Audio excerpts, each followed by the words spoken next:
Baby, we got a problem. We might have to stop the war. What? But we've already been... I know, man, I know, but this is something we did not anticipate. Well, how? We've infiltrated every single aspect of... Because they waited days to do it, man. Days. They really caught us napping this time. Pull yourself together, Donald. Talk to me. I don't know how to say this, BB, but there's been a statement of utmost concern from the Europeans. Those bottle caps better be attached to the missiles, Donald. They're like, Monsieur President, you violated the Ayatollah's data privacy.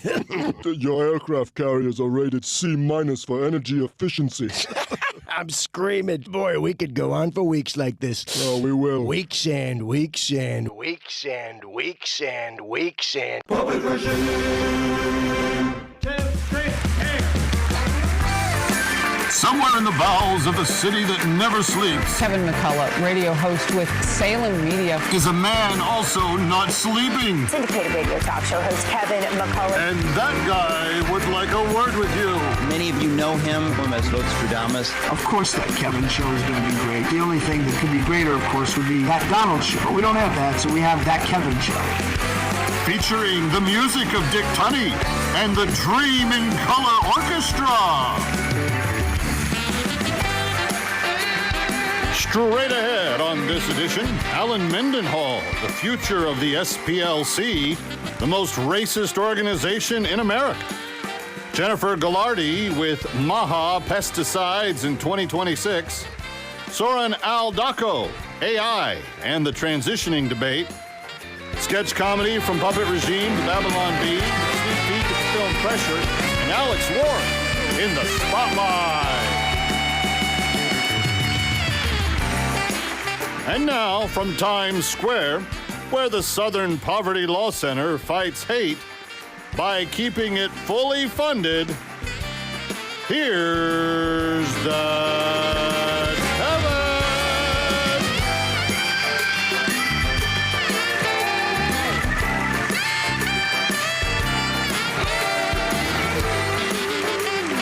Welcome to the weekend, friends. Kevin McCullough couldn't be happier than to have you with us. Thank you so much for joining us this weekend.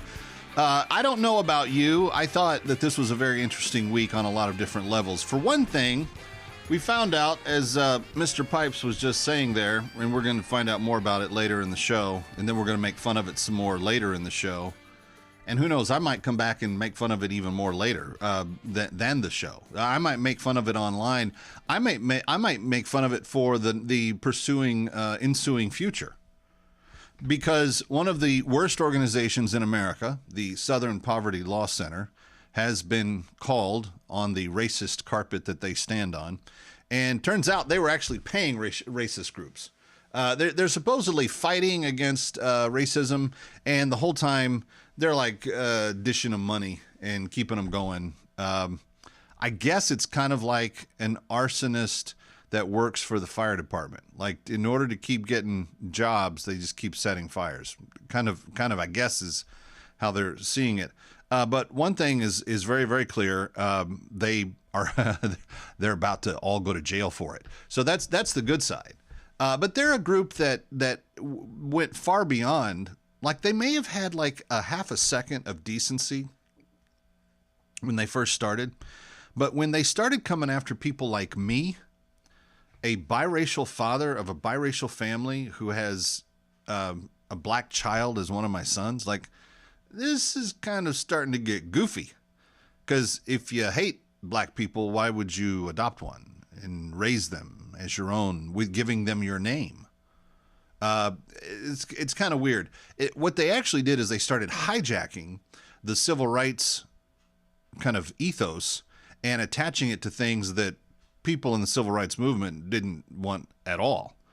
Like the transition movement. Like, oh, well, now if you're against boys becoming girls, then in some way you must hate black people or something. They tried to make the weirdest associations. And then because they had this list, this hate list that they circulated to all of the corporations in the country, then you had people like literally blackballing people like me, saying you shouldn't hire them because they're racist. And when there's no evidence of any racism in my life ever, but that's what they would say. And people that actually got to know me over the years began to understand that I wasn't anybody the way the SPLC had described me. And it's not just me. Groups like Focus on the Family and the Heritage Foundation and a whole ton of Family Research Council, a whole ton of people that are just fighting for good, common sense public policy, trying to keep families healthy and together and strong and all the rest of it. And they would actually say that they were hateful. In fact, the guy, I don't know if you remember this, but the people that at the Family Research Council, that's that Tony Perkins group. You know, Tony's on after me on the Salem News Channel. They actually showed up to try to assassinate people, have a mass shooting. And when they did all the research into the shooter at that incident, it was in fact because the guy was going off of the Southern Poverty Law Center's list that he had targeted them. So really, really disgusting, vile excuses for people. And now it looks like they may all be going to jail, which is great. So that was one interesting thing that happened this week. Another interesting thing, a few interesting things. Yesterday, late Friday, the president sends a letter to Congress saying that the war with Iran is terminated. I've never seen this happen before. I think it's brilliant, by the way. It's terminated. And what does that mean? He said, well, there's a ceasefire and no hostilities have been engaged in quite some time. So it's terminated. Now, why is that important? Because we're coming up on the 60-day limit of what the president can use the military for without having to get congressional approval. Now, catch this. This is really going to be interesting. If, let's say, we get past the 60-day mark and they for some reason start behaving like a bunch of ayatollahs again, and then the president says, well, it's time to do this again. It's not the same action as it was before. It's now a new action because he's terminated this one. You see what I'm saying? This man is playing four-dimensional space chess with Chewbacca when everybody else is playing Chinese checkers with with marbles.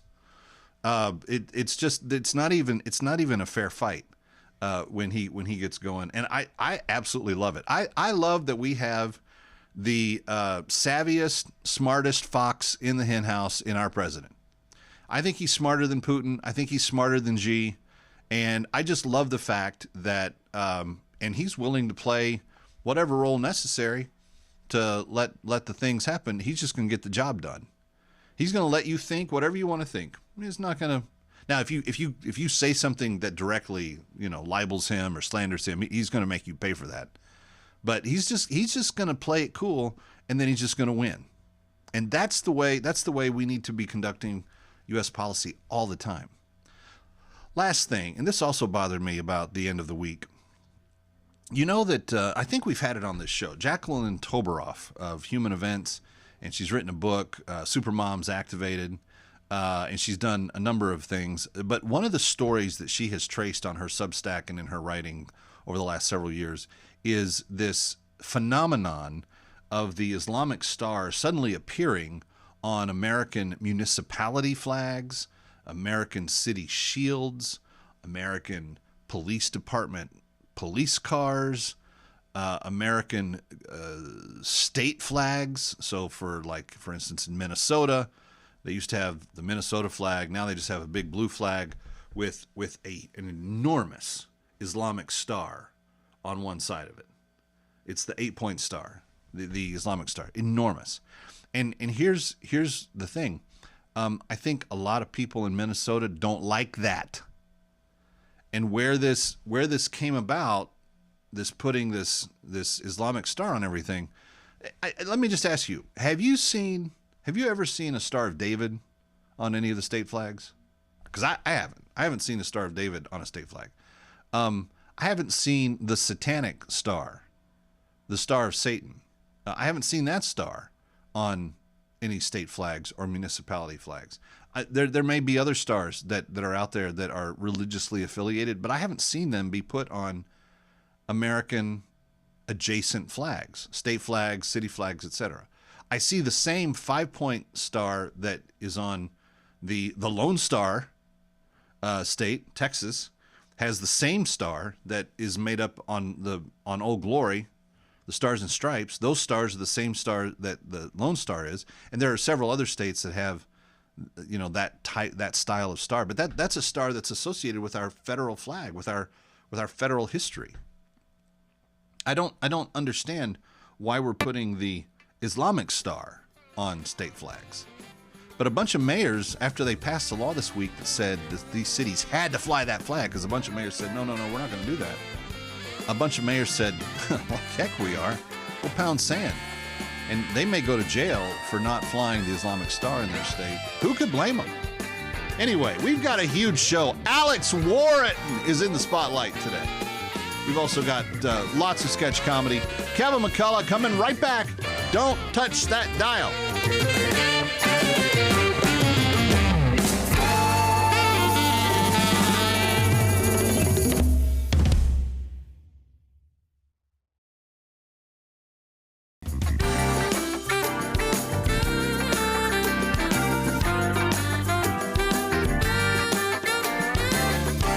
Now, back to that Kevin Show with Kevin McCullough. Welcome back to Times Square. It's That Kevin Show, thatkevinshow.com. Don't forget to register for this week's ability to win a That Kevin Show mug with the American 250 logo. It's a collector's item. You want to do that. thatkevinshow@gmail.com. In the subject line, just put mug, or go to thatkevinshow.com and just register on the promotions page. Either way, we're going to draw a new winner on Friday. Kenneth Douglas was our winner last week from South Pasadena, California, and we are eager to give another one away this coming Friday.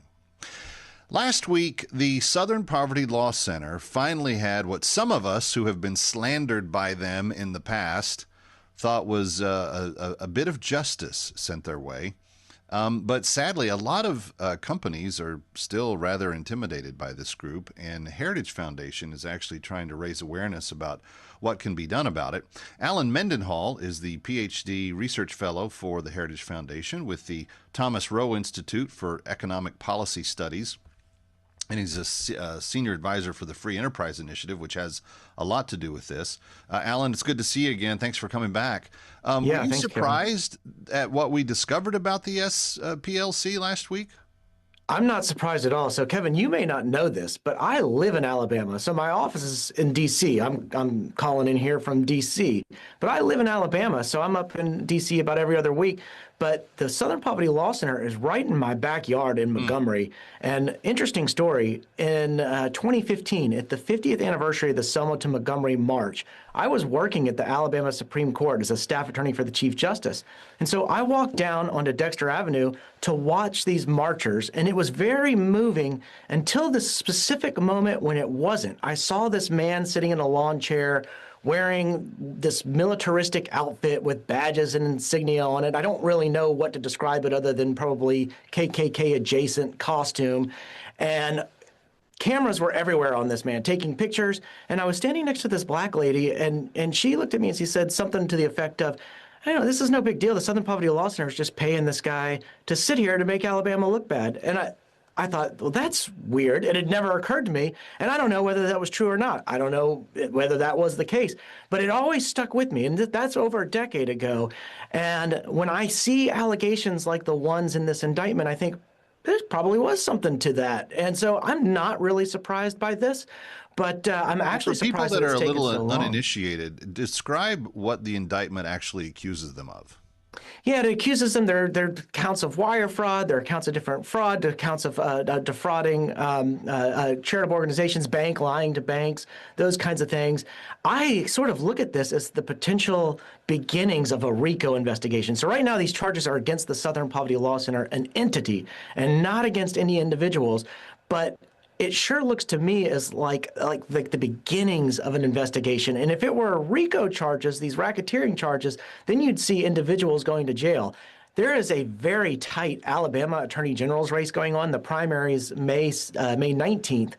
And I would like to see the two Republicans that are neck and neck right now starting to talk about what state charges they may bring against the Southern Poverty Law Center, because I can guarantee you there's theft by deception, charitable fraud, unlawful solicitation, money laundering potential, and all of the charges that you see from the federal. If the state starts looking into it, there may be state charges that could be brought against the SPLC as well. Well, for those of you watching and listening in Alabama, get Alan's agenda on the docket there and press these candidates on that issue, because, Alan, this has been an organization that has been very, depending on who you talk to, they have very different facing faces, if you will, to the public. So they kind of made their bones on saying, you know, off the legacy of Dr. King, we're gonna make the South, you know, free of prejudice, and we're going to try to make racial equality a thing, and we're going to try to do all this. But almost immediately from their inception,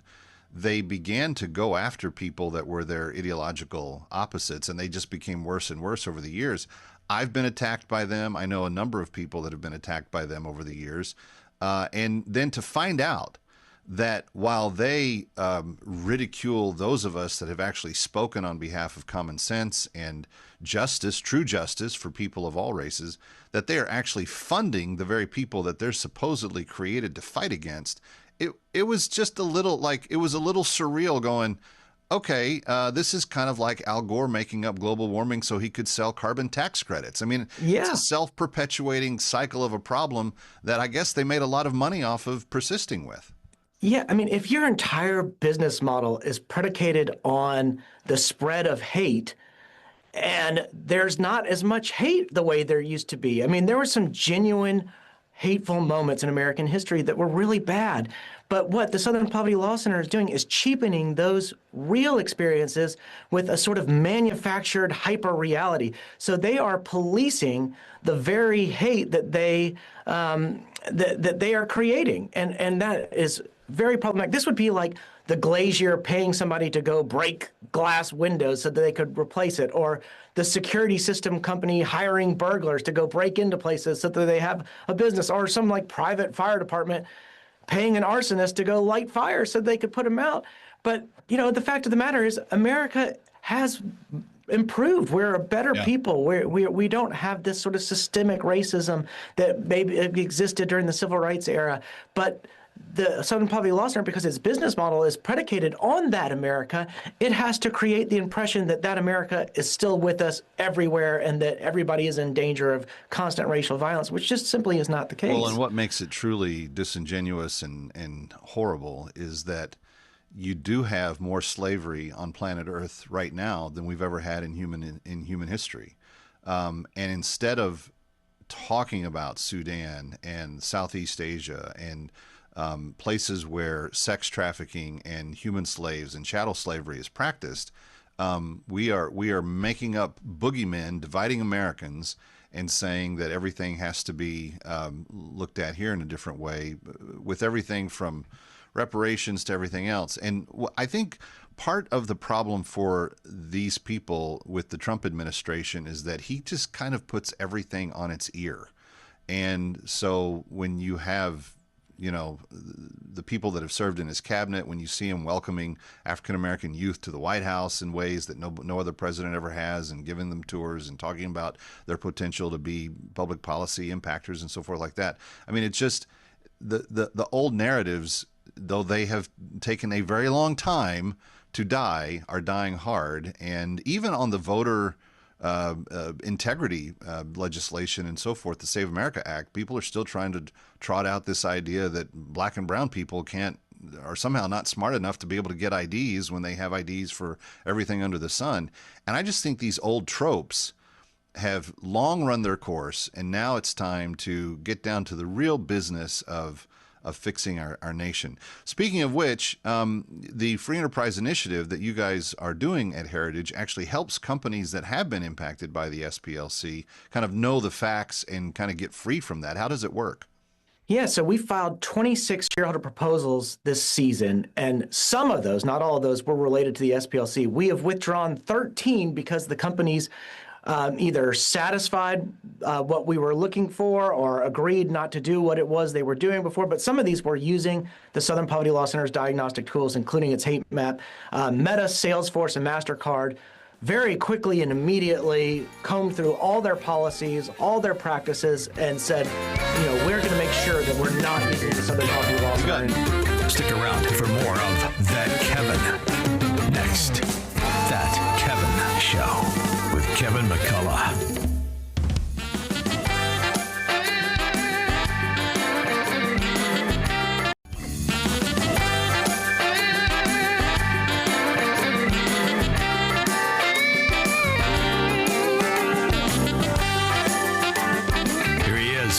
From New York, That Kevin McCullough. Welcome back to That Kevin Show, thatkevinshow.com. Now on 419 affiliates across the country, Monday through Sunday. Thank you for being with us. Anything you need is at thatkevinshow.com. You want the podcast, subscribe. It gets into your email. You never have to look for it. It's already there. You can find that at SalemPodcastNetwork.com. Jennifer Galardi is back with us from Heritage Foundation. She's the senior policy analyst on all things wellness, and she's been watching the RFK operation since the Trump administration has come in. Jennifer, in general, do you feel like the report card for the administration, they've done a lot of good things. They've gotten artificial dyes out. They've done a number of things that I think a lot of those Maha moms were very concerned about going into the election. Yes, I think net, it's been a great positive for the American people. I feel like the biggest win has been messaging and awareness because, as you know, government policy moves very slowly, if at all. I feel like maybe some of the activists are frustrated that things aren't moving fast enough, but those of us who work in policy and know DC and even in state legislatures, things don't move quickly at all. And so one of the problems why government should never be in charge of anything. Exactly. It's not efficient. They're terrible at getting it done. It's not efficient. It's not even usually effective, right? It's always a compromise. It's always trade-offs and often less than what people are going to be clamoring for. However, I mean, in the grand scheme of things, Kennedy's moving at like lightning speed. Yeah. and bringing awareness to issues that I don't think Americans were thinking about. Americans never had the word metabolic dysfunction on their tongues or glyphosate. I mean, people are still pronouncing glyphosate wrong. I think they're calling it like glyphosate. Part of the reason is because Big Pharma and other big medicine had its hooks pretty deep into some of the government agencies. And so with Kennedy coming in and taking a real different approach to vetting how and what they're going to work on, I think that's opened up a lot of channels for him. I want to ask specifically about a case that the Supreme Court heard this year on pesticides, and this isn't related to RFK's work. This is a case that is before the court. What exactly are they arguing about, and what does it mean depending on the court's outcome? Yeah, I want to it's not a correction, but I will add, it's not that you're right, it's not directly under RFK's influence, but it is his kind of rhetoric before he even became Secretary of Health and Human Services that kind of motivated these Maha moms. He's spoken on glyphosate before, but you are right. It's not under his jurisdiction legally as the health secretary. He didn't bring the lawsuit. No. Yeah. He did not bring the lawsuit. The lawsuit was brought by a farmer, Durnell, and most of these glyphosate cases are being brought by people, mostly farmers that have heavy exposure to the chemical through farming, industrial use that maybe not have been protected. So their claim is that there was a failure to warn of potential cancer risks. They brought the suit against the EPA, and the EPA is saying our rules preempt any state litigation. So this is not even a claim on the toxicity of the chemical. It is regulatory kind of where does the regulation fall, under whose jurisdiction, and can the state override, essentially not override, but add to the labeling on a state by state level. Essentially what Monsanto, which is owned by Bayer, which is interesting, right? A chemical company owned by a pharmaceutical company. What they're arguing is that no, the EPA has deemed this safe. States can't just kind of ad hoc make their own labeling or try to make Bayer Monsanto provide a different label for all these different kind of. So we're seeing this is always the tension between the states and federal, right? Like Federal wants to streamline everything, but then you bring a case and say, well, the states find something different. The research, the most recent research says this, and it counters the EPA standards. The problem is that the EPA is supposed to review chemicals, particularly glyphosate, every 15 years under FIFRA. It's the something insecticide, Fungicide, Rodenticide Act, right? So all these chemicals go through this FIFRA process where they're supposed to undergo review. And it's supposed to happen every 15 years. The statutory due date for glyphosate was 2015. They are well beyond their 15-year review. They did an interim registration review in 2020 for glyphosate, but it wasn't a full review. And so they're way past due, right? They haven't updated their regulation. The deadline, the timeline.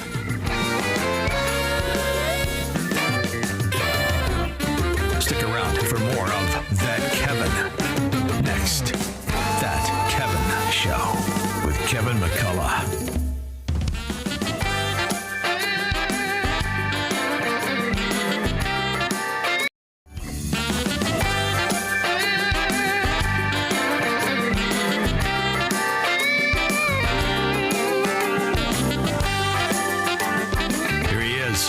From New York, That Kevin McCullough.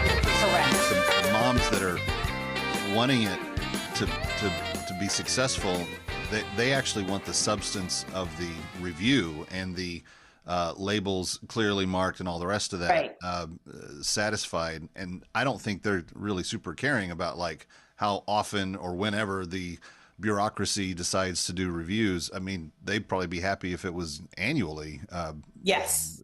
So And you know, if like we did a whole public event on this, and I'd love for your viewers to go listen to that because it really lays out. There was a legal case that was won by a firm in Weisner-Baum. They did win against Bayer Monsanto. Now, Bayer Monsanto is facing thousands of those cases. Thousands.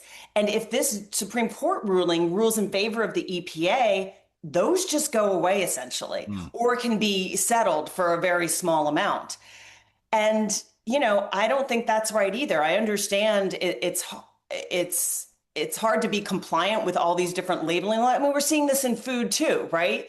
The big packaged consumer goods lobbyists are pushing against this kind of state-by-state action on processed food or food dyes or labeling restrictions. So I understand, but you can't prevent consumers from having some way to seek damages.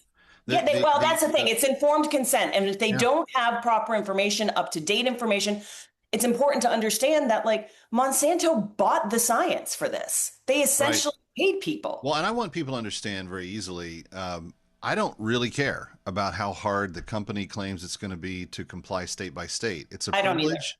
It's a privilege to get to do business in that state when that state allows you to do business there.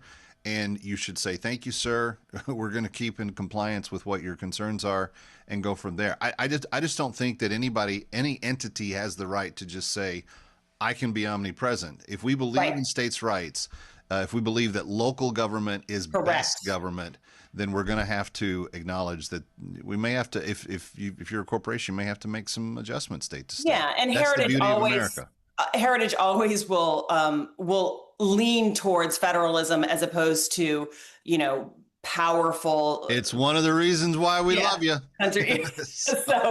So anyway, unfortunately, we do think that this will go in Monsanto's direction because of, like you said, the legal technicalities of FIFRA and labeling laws. But it's important to point out that's not the substance of what is really the concern here. And so that issue can still be fought.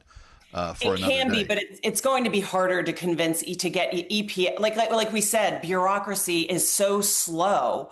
Has there been discussion directly with Zeldin? Because he's got a couple of years left here. Yeah, I mean, there's definitely pressure on him. I mean, those moms were there yesterday. I don't know, you saw the rally. We held a little gathering after the rally for people to come, have refreshments, you know, talk about things. And I know some of the Maha moms did talk to Zelda, I think that EPA yesterday. They definitely went to the hearing. They're in meetings with. The other thing is the other way they're trying to secure liability shields. They tried it through a budget and appropriations bill in the House, didn't pass through the Senate.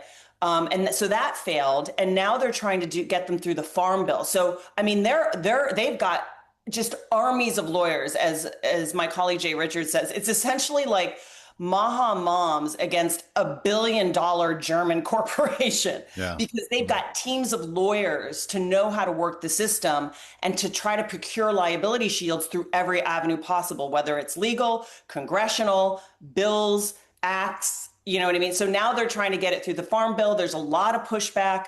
And I just hope our Maha contingency has to understand that even if we lose a battle, this is a long war. And like you said, if we have to keep going after the EPA, we will try to fight it on all fronts.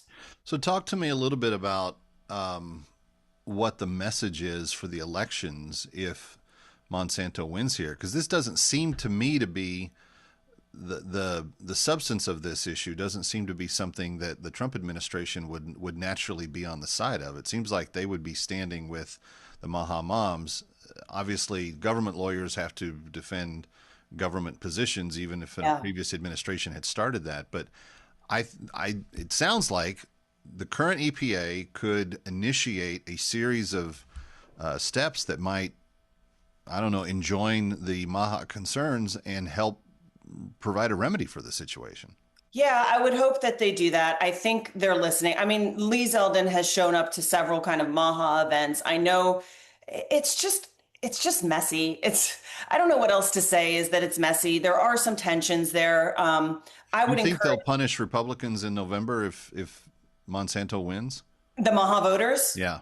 They could stay home. Because I'll guarantee you, I don't see the Democrats being stronger on this at this point. Well, there are some Democrats that have brought up, it's almost bipartisan. There are Democrats and Republicans that are pushing back. They want amendments to the Farm Bill that takes out these provisions that kind of allow the liability shields to move forward. It is a bipartisan thing. Democrats aren't messaging on it. You're right. And we're urging, I think what we're doing, a lot of us in the movement are urging Republicans to take on this issue. These can be winning issues for them for this midterm, for the 2028 election, and far moving forward. Yeah. And we can't afford to They were a winning message in voters in 2020. And they helped get Trump elected. Yeah, 2020. I'm encouraging, like, even people like Steve Hilton, like, I don't see him messaging at all on these Maha issues. I'm like, you might be able to gain some of these California voters that voted for Trump. So I think they shouldn't be ignored for sure. And I would hope that, in the midterms, they continue to move forward on these messages. Let me offer another practical suggestion for those of you listening as well. 202-224-3121. Kevin, why do you have that phone number memorized? I'm glad you asked. That is the Capitol switchboard, and I've committed that to memory a long time ago. But you should be calling your congressional representatives and your senators to say, we want the Farm Bill to be clean. We don't want the Monsanto shields in there. And it would be easy enough to contact their offices, 202-224-3121, 202-224-3121, and just ask for your congressional representative by name, your senator by state, register your opinion on it. They pay attention to calls that they get. They keep a running log of pro and con, and I guarantee you your voice will be heard. But you got to call. 202-224-3121 is the switchboard. Jennifer Galardi, always appreciate all that you're doing. Can I offer one more opportunity to get into? Yeah, mahaaction.org.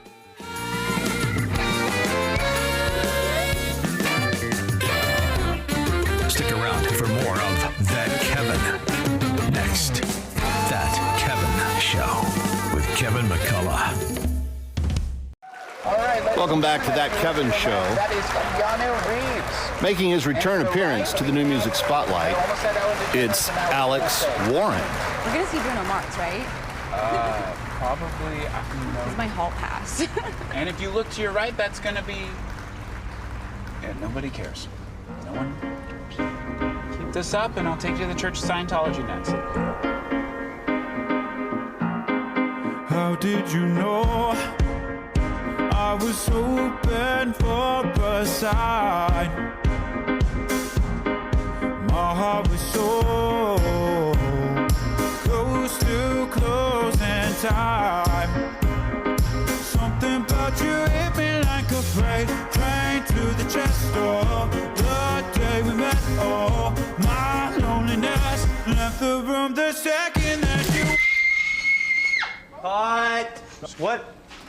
Who is looking for a girl this tall ran that way? Hello, hi. Who are you? Alex Warren, you are beautiful, Alex, by the way. Hey. Do not talk to her. You talk to me. I'm so sorry, you seem very upset. Yeah, I am upset.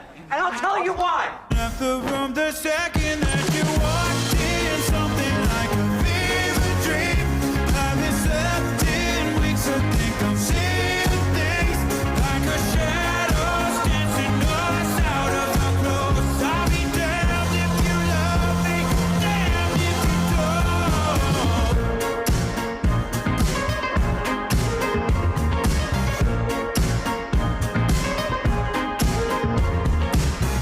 Maybe it's fate, maybe it's fate. Told you I ain't no liar. Watching you leave, song in my dreams, baby. It hit me like a freight train to the chest. The day we met, my loneliness left the room the second that you walked in. Something like a fever dream. Haven't slept in weeks. I think I'm seeing things like a shadow dancing us out of our clothes. I'll be damned if you love me, damned if you don't. We have eyes on suspect. Musician Alex Warren is currently in pursuit. 1 foot on the edge. Well, that's a very fascinating argument. I think he did have a point. Or two.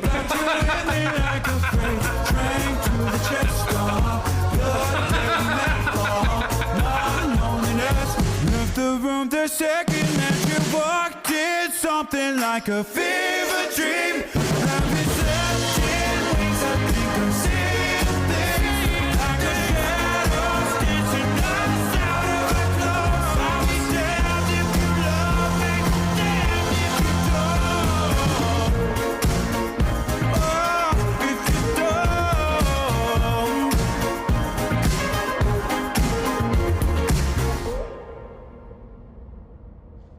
Paris? Yeah, This has been you the whole time? duh. Is this even real? It's time to wake up, Alex. What? It's time to wake up. Ow! Wake up.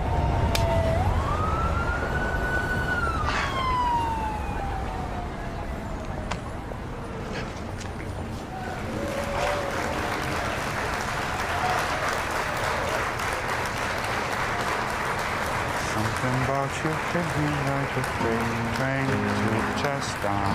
The day we met, my loneliness left the room the second that you walked in.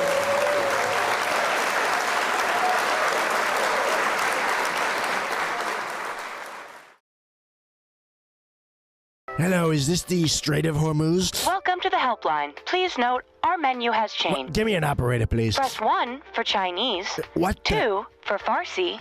Strait of Hormuz helpline, what's the password? Life of Showgirl 123 exclamation. No, sir, that's not the password. Oh, maybe it's cat hair 555 with @ symbol. 4 for Urdu. What the hell is that? Please hold. Hold? Do you know who you're talking to? Oh, President Xi, I'm so sorry. Please go ahead, sir. Damn right. Oh, you want to play hardball? How about I put you on hold so that you take me off hold? Invalid selection. Reset my credentials, but why? Your account was flagged for login from a suspicious area. I only went to Israel for like 2 days, man. Sorry, gotta talk to my supervisor. What? You are so on hold right now. Invalid selection. Hello, this is Macron. I can help to open this strait. You know I wrote it down here somewhere. Are you just trolling here to drag this whole thing out? You know, I'm shocked to hear you say that. Shocked. All right, I've had enough. Put me on with your strongest manager right now or All of else. our Ayatollahs are currently dead or assisting other customers, but our Ayatollah is happy to help. All right, you know what? This is taking too long. Marco, get me the number for Cuba. Maybe we'll try the Cuba.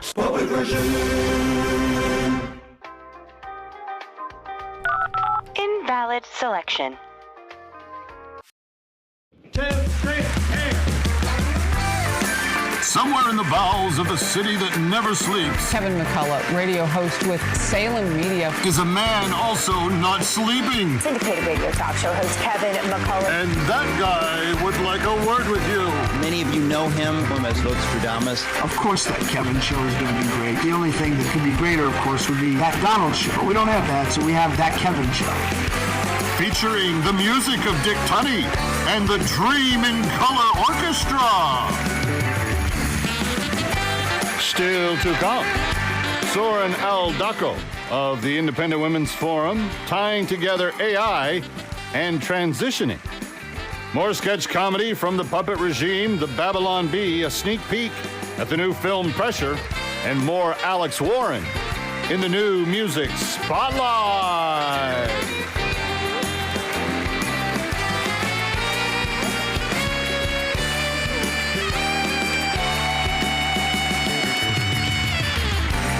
And now from Times Square, where ending hate comes with quarterly earnings reports for the Southern Poverty Law Center, here's Kevin. For Assignment Desk Weekend, I'm Kevin McCullough. This May Day's weekend where workers rally against billionaires, many of those billionaires are reportedly leaving. One socialist mayor had a one-word message for them, bye, which is bold because nothing says strong economy like waving goodbye to your tax base and hoping vibes cover the deficit. In fact, tech billionaire Sergey Brin is reportedly confronted at a treehouse party over California's tax policies because when you're discussing billion-dollar exits, naturally you do it in a treehouse. Brin has since left the state, proving once again that when governments raise the stakes, sometimes the players just leave the table. Meanwhile, the USDA is cracking down on food stamp fraud, including a loophole that allowed people with Ferraris and Lamborghinis to qualify.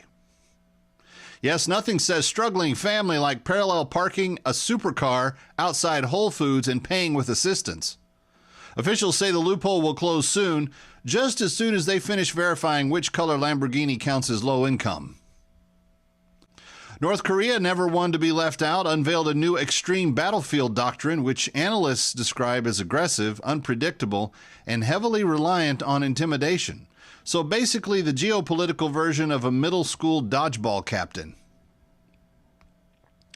Back home, a Cleveland Guardians fan is apologizing after snatching a home run ball from a little girl, because nothing captures the spirit of America's pastime like stiff-arming a child for a souvenir.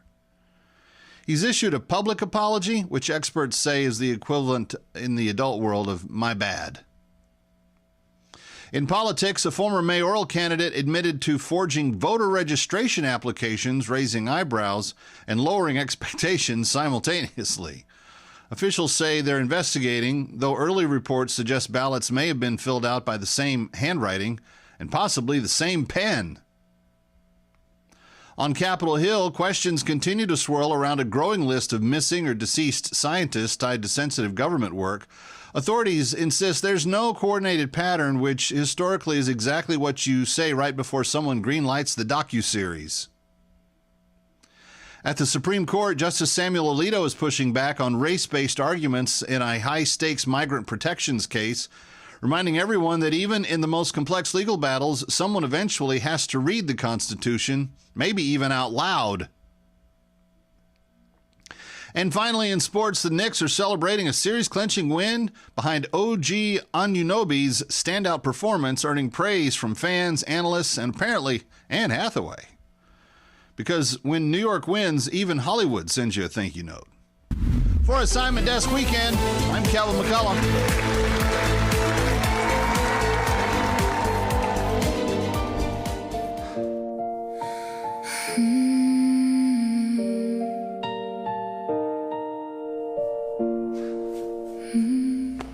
Hi, I'm Stephen McLaughlin with the Southern Poverty Law Center.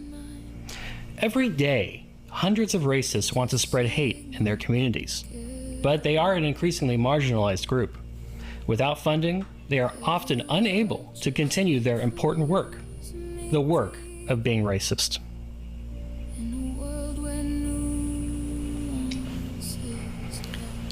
This is local racist Randy. Randy hates black people. And the Indians. And the Indians. But without your support, he runs the risk of not being able to be racist against anyone at all. There just ain't no money in being racist these days. I can't even afford to get my KKK robes dry cleaned. They're all covered in barbecue sauce and just don't got no money to fix it, you know? It's all right. It's all right. No one told you to talk, Randy. With just a small donation to the Southern Poverty Law Center, people like Randy here can continue to spread their message of hate and intolerance. With the price of lumber, I can't afford to build a cross to burn anymore. But I can with your help. For just a few dollars a day, I can afford the spray paint I need to put my message out there on places of worship. And wouldn't that be just great for this world? Call today and we'll send you a picture of a racist in prison that can only make parole with your money. You'll also receive this free tote bag, which also doubles as a Klansman hood. Convenient.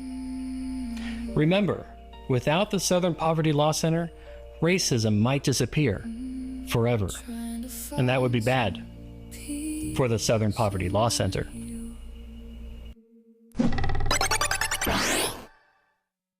I also hate the Mexicans.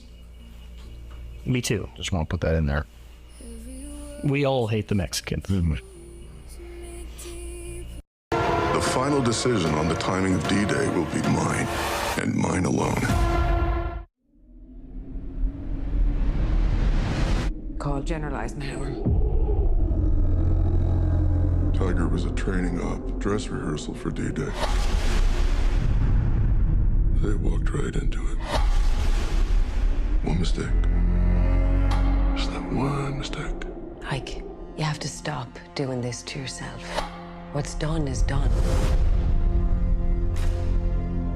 Group Captain Dr. James Stagg, here at the express request of General Eisenhower. Do we have a date yet for the invasion zone? D-Day is in 61 hours from now. This is the largest seaborne invasion in history.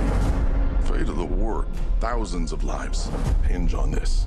I need a forecast. Churchill tells me you're the best meteorologist in the country.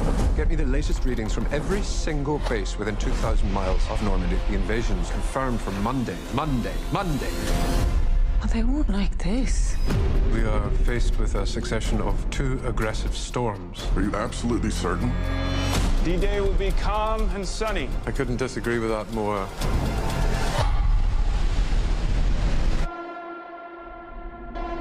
If D-Day is cancelled, we will lose this war.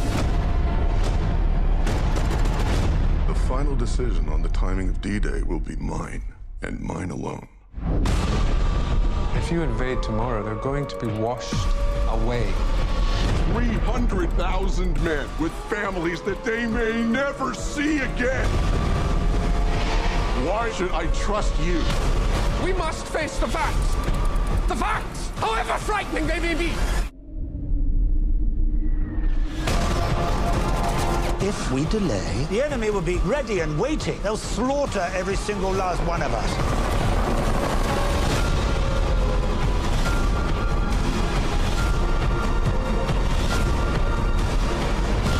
The storms that I'm talking about are real, and the wrath of nature is real.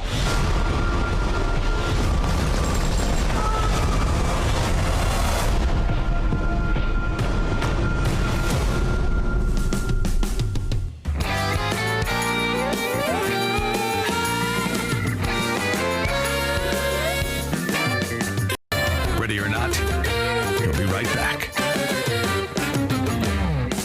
That Kevin.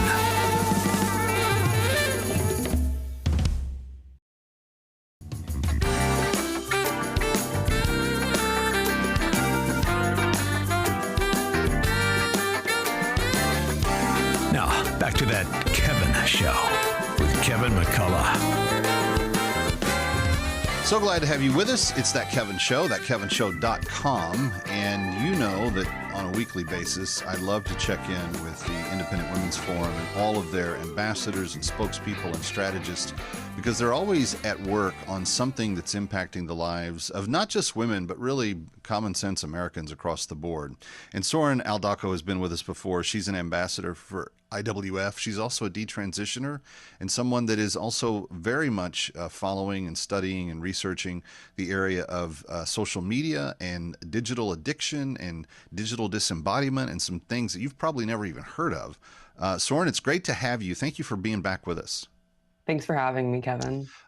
For people that, because we're on a lot of new places that we weren't on the last time you were with us, I want to tell a little bit of your story before we get into some of the news headlines of the day. Because I regularly talk about the people that are going through detransition, and I actually believe that that number is going to skyrocket compared to people going the other direction if it has not already begun to do so, because as we gain more truth about the transition process, we are learning that more and more people were encouraged to take steps towards something that really doesn't help solve the problems that they were suffering from, and in fact just made a lot of practitioners pretty wealthy, kind of at the fake explanation that this would solve problems. But what was it for you? Take us back to where you began to question your own body and your own sex. I think you have a great point with the idea that for a lot of people, myself being one, the whole transition thing wasn't ever addressing the root causes. Because for me, my dysfunction started pretty early on. My mom was a single mom. Dad didn't want to be in the picture. And that made childhood a little bit rough. By the time I was 7 or 8, I was spending a lot of time online while she worked to keep a roof over my head, to put food on the table. And it was at that time that I got into some art communities where I found belonging. I was able to express myself creatively from the confines of my house. And I was ultimately, unfortunately, groomed on the internet. And that, I think, introduced a lot of shame into my concept of self. I just felt really bad about my body, especially entering puberty. And so when I was presented with this idea that feeling bad about your body could have some larger meaning, could let you essentially have a rebirth of sorts, a new name, a new appearance, that really resonated with me. And I took that on as a role play identity of sorts at first, right, alongside that creative background, but it became more serious over time. When did you first begin to explain to your mom, or to who did you confide in first? I mean, a lot of school systems during the Biden era were actually kind of preventing parents from knowing if their kids were expressing a desire to transition. But what was the kind of process for you? I think what's unique about my case is I actually didn't tell my mom. So growing into that identity, right, at age 11, 12, 13, I was mostly doing it online or with friends at school. Some teachers would call me by a certain name, but they weren't really in on the gender side of stuff. And that was true until I was 15. I actually met my biological father for the first time, and I went inpatient shortly after to a psychiatric hospital. And it was while I was in that hospital that a nurse practitioner, or actually he wasn't a nurse practitioner, he was a psychiatrist. He placed pressure on me to tell him what was going on. And what was going on was that I identified as trans, right? He wanted to know why I had short hair, why my name was different on the door than it was on the records. And he ended up calling my mom and telling her without my permission, which I think is interesting because she needed to know what was going on with me, right? She needed to know that I identified this way because it can be so dangerous for parents to be completely out of the loop, especially when it's hidden. And at the same time, the way he framed it, that my problems were because I was trans and not that this was a manifestation of some larger family dysfunction. That's where I think things really got away. That's kind of not unusual to people that I've spoken with that have gone through transitioning and are detransitioning now, is that there are medical professionals that draw the wrong conclusion about this. In fact, they kind of sell it to the young person involved that this will solve problems that they've struggled with. It obviously didn't do anything for you. Yeah, it just kind of stuck my confusion into a corner. It made it a lot more grounded. It made it a lot more real. And that's really dangerous when it's not a interpretation that's grounded in reality. I know that's true for a lot of different psychiatric diagnoses as well. And that's something we can talk about a little later, maybe. But this idea that a practitioner can be God and tell you exactly who you're meant to be when it's really subjective, that's definitely present here in the transgender issue. There are municipalities and states that are wanting to do this on younger and younger kids. And I find it to be heinous because there's so much of the body that hasn't developed. There's so much of the brain that hasn't developed. There's so much of the person that hasn't developed. And I think that's what the current detransition movement is really doing a great job of speaking out about, because some of you have ended up making choices that you can't take back. I don't remember to what degree you told us the last time, or maybe you didn't, about your physical attributes and changes, but I know that there are people that have had perfectly healthy bodies absolutely mutilated under a surgeon's knife for no real benefit or reason, and they did so as minors before they even really knew who they were going to end up being. That's right, Kevin. I have some friends who were as young as 12 and 13 when they were getting these surgeries, and mine was at 19, so barely an adult, right? A month after my 19th birthday. But I did undergo the hormones as a minor, and the idea that those could be provided to me during such a turbulent mental time, right? We already covered that. But while my body was still developing, I'm thinking now, I was still in puberty. That doesn't end for women or for men at that age.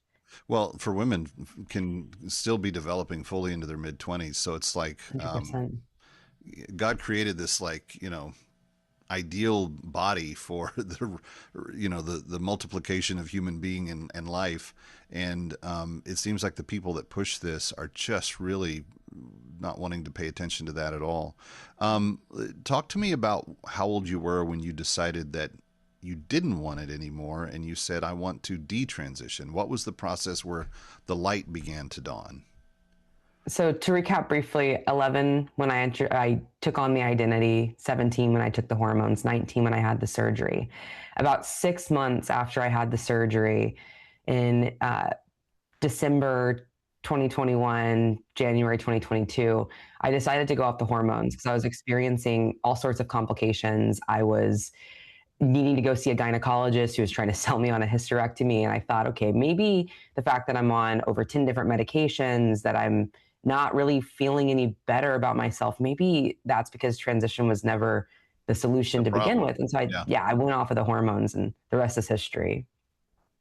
So once the chemical changes occurred by not having the hormones present, you kind of were like, what am I doing? This doesn't make any sense. It's huge. And as you mentioned, I mean, our bodies are created by God to reproduce, and whether or not we are able to do that, or we end up wanting to do that, or we can, I think that is a truth that our body is developed on those premises. And so when you can't reproduce, all sorts of other issues come along with it. And so when you force yourself to subdue those parts of your body, to suppress your endocrine system and your reproductive system, it's not limited. The consequences are not limited to just those systems. They're everywhere.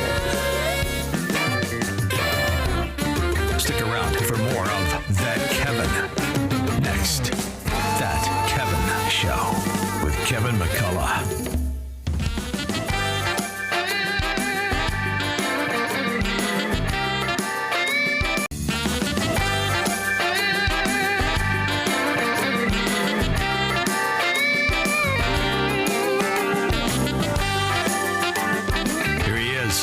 From New York, That Kevin McCullough. Welcome back. It is That Kevin Show. Grateful to have you with us. We are always thankful for people that are willing to be vulnerable and transparent and tell their story, and do so with the idea of trying to help other people. And all of the people that I have talked with from the ambassadorships of the Independent Women's Forum, particularly on the issue of transitioning and detransitioning, have been willing to really open up and tell us what their story consisted of. And I think that we've helped a lot of people because of that. Soren Aldaco is one of those, and she rejoins us. Soren, you talked about how internet chat rooms kind of played a role in your own kind of going down the transitioning path. But I have to think that with the adoption of AI and the way just digital technology and information has changed, generally speaking, even since the time that you were a kid, that's only kind of had gasoline poured on it in terms of the steroidal effect of technology influencing some of this. What are your concerns with where we are technologically speaking and how it does relate to the transition issue? So I think there's two key points here. The first being that the algorithms underlying social media, we've known for a long time, are a sort of AI. They're a sort of artificial intelligence. The AI we're talking about today is generative. So it takes what has already been known to be somewhat harmful, to be somewhat manipulative, right? I think somewhat's a generous word, and it amplifies it tenfold. And when our young people are supposed to be developing in our bodies, right? We just talked about the fact that our bodies are developing rapidly during puberty, that development is key to our health long term. When we interfere with that, and whether that is through physically manipulating someone or disrupting the mental, for lack of a better word, consolidation, right? Like this integration of the mind with those changes in the body, that has disastrous consequences too. I felt that when I was going through puberty myself and I was online chronically, and young people today who are blurring the line between fantasy and reality through generative AI use, it gets to be quite worrying. That's true. So how does this impact, what are we seeing in terms of higher education, how this is impacting classrooms, how this is impacting school discussions that sometimes are still taking place outside of the parents' purview? Even though the president issued the executive order and has tried to make some headway on this, there are school districts that are still like thumbing their nose at the general public, saying, no, we're still going to do this. We're still going to hide this from the parents and kind of side with the kids, which, come on, I don't think kids actually know what they want, at 10, 11, 12, 13, 14 years of age. I'm not even sure that they do in their mid-20s, but I certainly don't think they do at that stage of life. So how is technology impacting that? Well, young people have this ability to think critically to some degree, right? Like they're becoming adult-like in a lot of processes, but what they lack is life experience, right? And this ability to stay emotionally regulated. A lot of these social media platforms in particular take advantage of our social instincts to keep us in a stage of fight or flight, to keep us in what I like to call the cycle of laugh, cry, seethe, repeat. And when you add generative AI into the mix, when you add this, and for what it's worth, none of the apps don't have AI. Like none of them do. They've all got their own AI version. So, and I have to think that it's capturing all your search terms. Every time you like something, every time you leave a comment, I'm thinking that the AI is continually relearning itself about who you are. Yeah, it is. And we actually discovered recently that Google was doing a form of this through the CAPTCHAs. So when we would solve those little problems to prove that we're a human being and not a robot when logging into, say, our bank, right? Those were being used to train AI models. All they learned from me is everywhere. that I can't identify a motorcycle, but that's... but now an AI can, which is worrying. But I think in the classroom, and I can only speak to the college level experience. I'm a graduate teaching assistant at my university, and I don't speak on behalf of my university, but I feel like a lot of students aren't engaging deeply with the material, and whether that's because they're using generative AI, and we have caught some of those, right? Individuals who are cheating. They're also potentially witnessing this kind of not osmosis, but them using AI in one area of life could be affecting their functioning in other areas when they're no longer using AI. It's like brain fog almost. Losing the ability to discern, decipher, to critically think, to dig deeper, because AI is doing a lot of that thinking for them. So when we're giving them an essay and we're saying, hey, like connect the dots between this character and this character, how are they relating to one another? Because I help teach human development courses. Wow. People are using their human intuition, right? They see relationships in everyday life, but that critical thinking, that analysis that college is really designed to teach young people, that's what I'm personally missing. Stick around for more of That Kevin. Next, That Kevin Show with Kevin McCullough.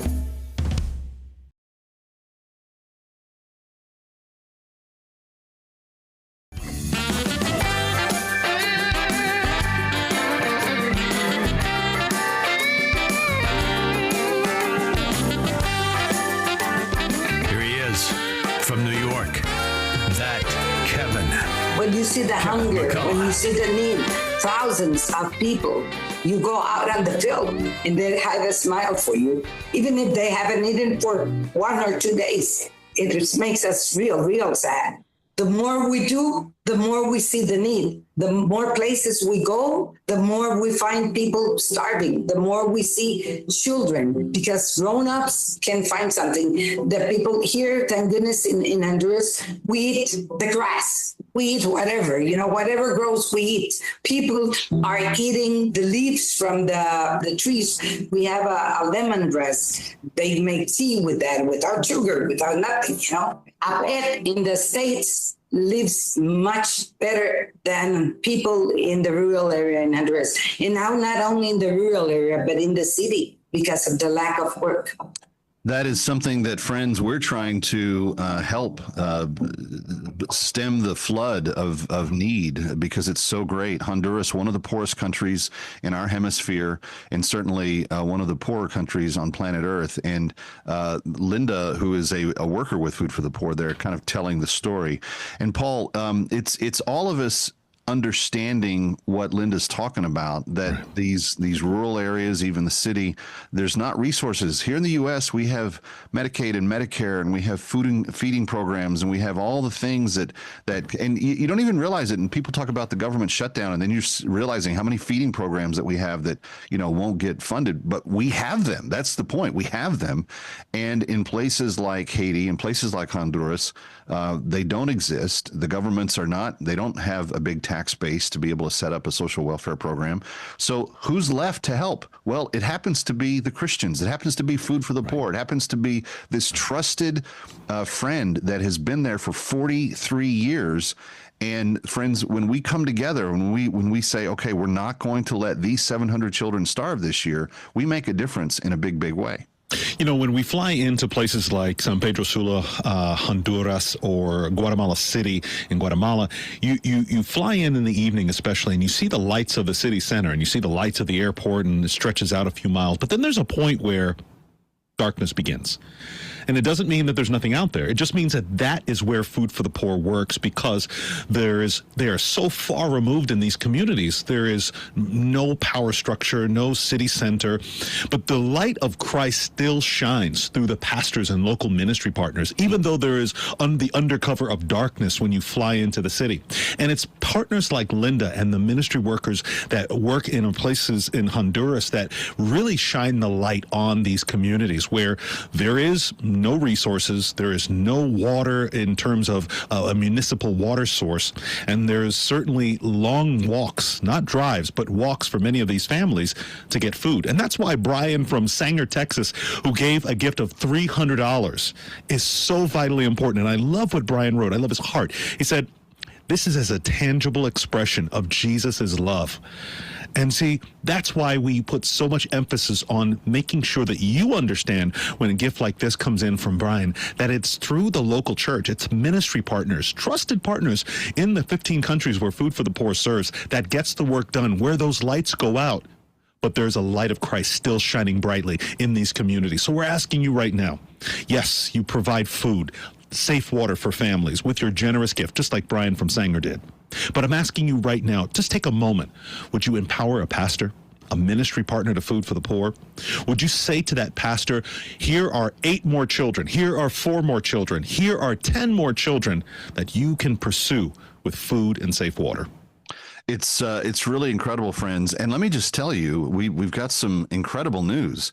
In the next 10 minutes, if you call right now, that $300 gift will be turned into $600. And Brian may not have even known that when he called to give. But because of a matching challenge from a friend of Food for the Poor, we can double the impact. So if he was doing $300, normally that would take care of 4 children for $75 a piece. And friends, that's incredible. You think about the cost per result in terms of a child's life, because every one of those $7,500 is 700 plus meals for that child for the coming year. It's 2 meals a day for 365 days, plus all the clean drinking water that they can consume. So you've got 2,800 meals represented in that $300 gift. But because of the challenge, that's now doubled. So that's more than 5,600 meals that 8 kids will eat over the next year. How much would you have to pay in America if you just gave people junk food? Like if you just did PB&J, like you couldn't do 5,600 meals for that amount of money. So this is food for the poor, and they're not offering junk. They're offering good stuff. It's carbohydrate, it's protein, it's the exact kind of diet that the malnourished child needs to not only heal from malnutrition, but to be able to grow and to be able to develop properly. 855-907-4673. 855-907-4673. Thank you, Brian. Thank you, Texas. Home state representing there. We like that. But friends, if you're in New York, if you're in California, if you're anywhere else, where are you? We can't do this alone. And if we just have a few more people do what Brian did, we're going to get all 700 kids taken care of pretty quickly. So would you go to the phone, make the call, 855-907-4673, 855-907-4673, or text the word hunger, Hunger, to 51555. You can also just go to thatkevinshow.com, click the banner at the top of the page. That'll take you to an online page where you can give, and it's super easy. But we're so grateful for everybody that's done this so far. And we've got 700 kids that are depending on us. Actually, I think we're under 700 now because we started with 720. But thank you to those of you that have already been at it. But Paul, here's the thing. And the thing is this, and this is the thing, that when a child is hungry, we want to feed them, but Food for the Poor has a bigger idea for their life. Imagine a child who's hungry ever trying to concentrate in school or being able to think about what a future looks like or anything like that. It's so far removed from their palate to even be able to dream about it. But once they have a steady diet, thinking about school, being able to be in school, being able to think, well, what if I use this education to make my life better or my family's life better? Because Food for the Poor is Christ-centered, they approach the whole child's life, not just this one little part of whether they're eating or not. And at the end of the day, lots and lots and lots of kids find not just satiated hunger, but actual purpose in what they do. And the stories over the 43 years of what Food for the Poor has been doing is replete with these. You've got people that were in the feeding programs that have come back and started churches and started schools and started all kinds of things. But it's that first plate of food that begins them down that Stick around for more of That Kevin. Next, That Kevin Show with Kevin McCullough. Ladies and gentlemen, once again, Alex Warren.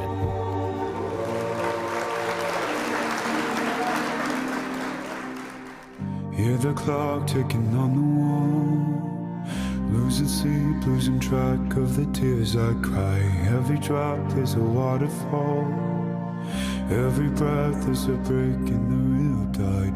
Oh, how long has it been? I don't know, but it feels like an eternity since I had you here with me, since I had to learn to be someone you don't know, to be with you in paradise. What I wouldn't sacrifice, what you have to chase the light, somewhere I can't go as a this world alone, as I walk this world alone.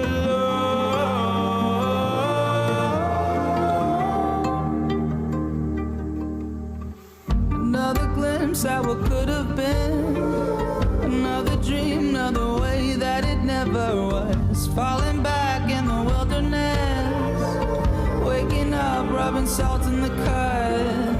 Oh, how long has it been? I don't know, but it feels like an eternity since I had you here with me, since I had to learn to be someone you don't know, to be with you in paradise.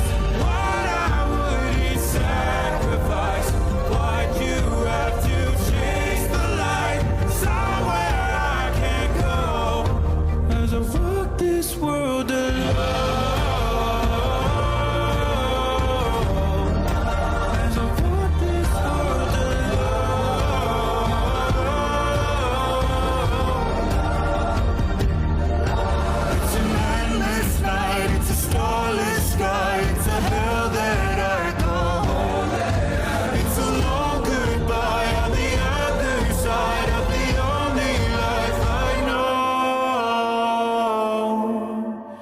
And it feels like an eternity since I had you here with me, since I had to learn